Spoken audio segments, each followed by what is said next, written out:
నమస్తే ఫ్రెండ్స్, నేను తెలుగులో 4 మొక్కలు రికార్డ్ చేద్దామని వీడియో చేస్తున్నాను.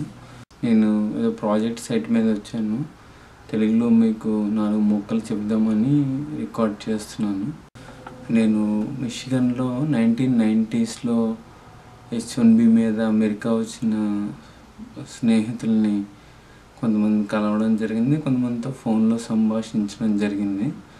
వాళ్ళ అనుభవాలను షేర్ చేశారు. ఏంటంటే అప్పుడు ఎంప్లాయర్ అనేవాళ్ళు అన్నీ చూసుకునేవారు. ఫ్లైట్ టికెట్స్ ఫ్యామిలీకి కూడా ఇచ్చేవారు, ఫ్రీగా H1B చేసేవారు. ప్రాజెక్ట్ రీలొకేషన్స్కి ఫ్లైట్ ఛార్జెస్ ఇచ్చేవారు అనమాట. విత్ ఫ్యామిలీ వెహికల్ టో చేసేవారు, with luggage, with what ever అలా ఉండేదండి. కానీ 2015లో ఎంప్లాయర్ అనేవాళ్ళు అమ్మ అన్నం పెట్టదు అడుక్కొని బదులాగా ఏ ఇండియన్ ఇంకైనా సమానం, అందరూ తక్కిట్లో సమానంగా తూకుతారు. ఇది గొప్ప అడుగు ఇదనేం లేదు. అమెరికన్ ప్రైమ్ వెండర్స్ కానీ, నేను ఇండియాలో వర్క్ చేసిన కంపెనీస్ కానీ, నేననే కాదండి, సైన్ చేయరా మీ ఎంప్లాయర్ అని అడుగుతారనమాట కాంట్రాక్ట్స్ వస్తాయి. సో మరి ఇలాంటి పరిస్థితుల్లో ఎందుకున్నారో భారతీయులు అర్థం కాదు. ఇండియాలో కులాలు అడ్డొస్తాయి బాకీ పని చేయడానికి, ఇక్కడ చేస్తారు అందరు డాలర్ల కోసం. అదొకటి, అది ఇంతకుముందు వీడియోలో చెప్పినట్టు. సో భారతీయులే చాలా అధ్వానంగా బానిసలుగా చూస్తున్నారు. అదే అమెరికా అండి.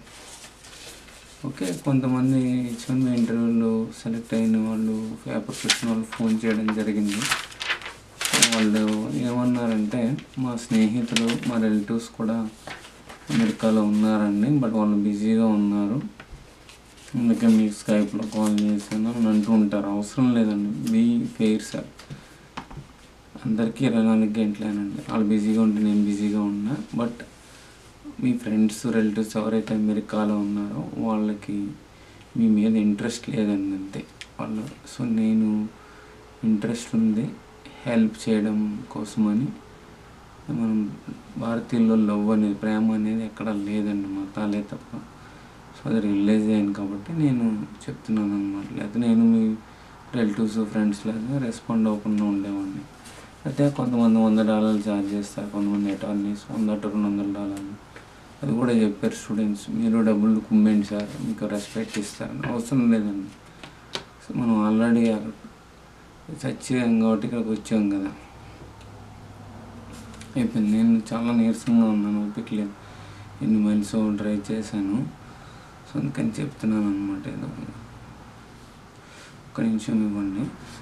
మా ఫ్రెండ్స్ యూఎస్లో ఉన్నారు, బిజీగా ఉంటారు అంటారు. అది వెరీ రాంగ్ అండి, అట్లా చెప్పకూడదు. నా టైం కూడా వాల్యుబుల్లే కదా. వాళ్ళకి, మీ ఫ్రెండ్స్, రిలేటివ్స్ ఎవరైతే అమెరికాలో ఉన్నారో వాళ్ళకి మీరు అమెరికా రావడం ఇష్టం లేకపోవచ్చు, లేదంటే మీతో మాట్లాడడం కూడా ఇష్టం లేకపోవచ్చు, అంతే. అదే చేదు నిజం. ఇంకోటి, బిజినెస్లో హెల్ప్ అనేది లేదండి. ఇప్పుడు మీరు కంపెనీ పెట్టారండి, నేను రెజ్యూమ్ ఇచ్చి నాకు హెల్ప్ చేయండి సార్ అంటే ఎక్కడ చేస్తారు మీరు? హెల్ప్ చేయరు, డబ్బులు లూట్ చేస్తారు. అదే వ్యాపారం ఇండియన్స్ ఉద్దేశంలో. అమెరికన్స్ ఉద్దేశంలో వ్యాపారానికి కొంత స్టాండర్డ్స్ ఉన్నాయండి. ఓకే, తర్వాత టాపిక్లో వద్దాం. సో బిజినెస్లో హెల్ప్ లేదండి. నా H1B పేజ్ మీద కూడా ఎవరు షేర్ చేశారు రెజ్యూమ్, అవసరం లేదు, హెల్ప్ ఏం లేదండి బిజినెస్లో.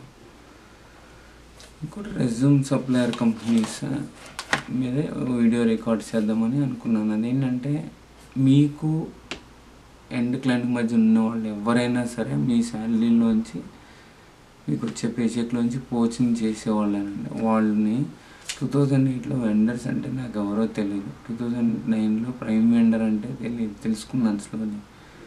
తర్వాత 2010లో prime vendors, Indian top 10 companies కూడా యూసీఐసీ రూల్స్ వైలేట్ చేస్తాయని తెలుసుకున్నాను. 2011లో అమెరికన్ ప్రైమ్ వెండర్స్ కూడా కొంతమంది అవినీతికి పాల్పడతారని తెలుసుకున్నాను. ఒక భారతీయులే కాదు, అమెరికన్స్ కూడా కొంతమంది, చాలామంది కాదండి, 10 మందిలో 9 మంది భారతీయులు కరెక్ట్ అయిపోయి ఉంటారండి అమెరికాలో. ఒకడు అమెరికన్ అవుతాడు, అంత పర్సంటేజ్ మనోళ్ళు. వీళ్ళు బిజినెస్ పార్ట్నర్ అంటారు, ఇంప్లిమెంటేషన్ ఏజెన్సీ అంటారు, కొత్త వాడండి గేట్ కీపర్ అంటారు. ఇవి అంటే ప్రైమ్ వెండర్, అమెరికన్ క్లయింట్ తర్వాత ఉండేవాళ్ళు.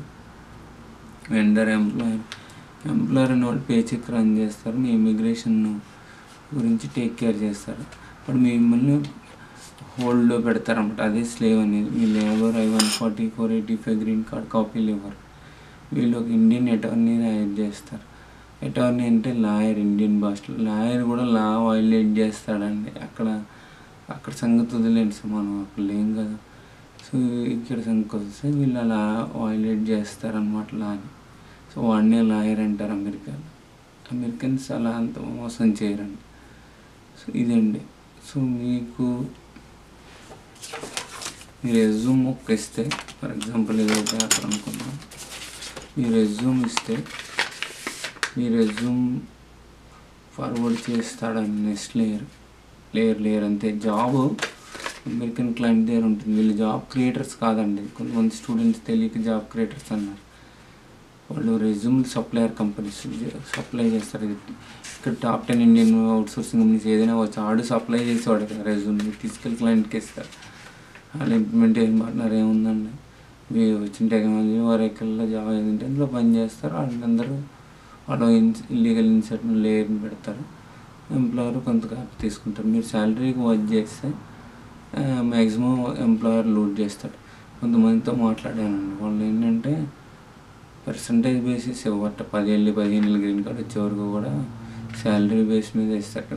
అంటే గంటకు $100 వస్తారంటే ఆ 100 వాడే లూట్ చేస్తాడు. ఇదండి భారతీయులు అమెరికాలో చేసే నిర్వాహకం. ధన్యవాదాలు వీడియో చూసినందుకు.